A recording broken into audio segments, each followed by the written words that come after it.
At its core, divination is the simple, universal human desire to know what comes next. The practice of seeking hidden knowledge through supernatural means is one of the oldest human traditions, stretching back further than recorded history itself.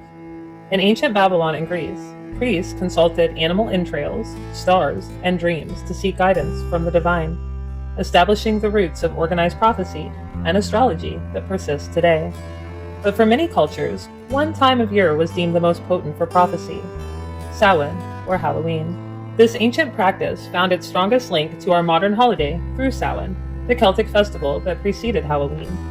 The Celts believed that as the year ended and the veil between worlds thinned, the dead returned, and the barriers separating the human world from the supernatural realm dissolved.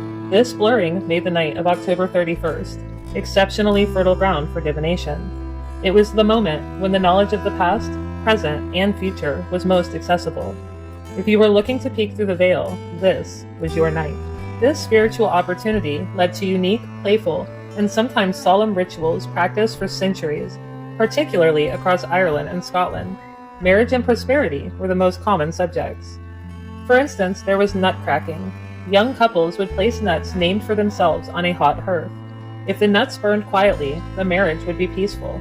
If they hissed, cracked, or exploded, the union was doomed. Apple peels and mirror gazing or scrying were another common practice. Participants would peel an apple in one continuous strip and toss it over their shoulder. The shape it landed in was said to reveal the initial of their future spouse.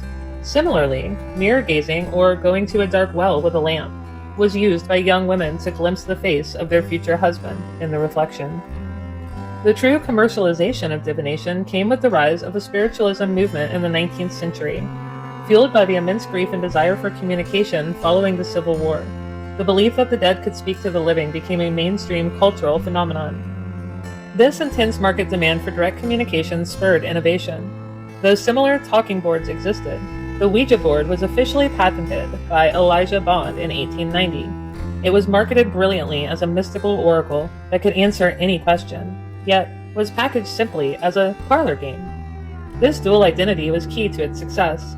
It gave people a tool to seriously practice the ancient rites of spirit communication while remaining a harmless form of escapist family entertainment. It effectively democratized the Samhain ritual, bringing the seance out of the medium's tent and onto the living room carpet. Today, while we might consult a tarot spread, check an astrology chart, or dare to use that old Ouija board, the core impulse remains the same. The history of divination on Halloween reminds us that during this time of year, humanity has always paused to seek the secrets held just beyond the visible world.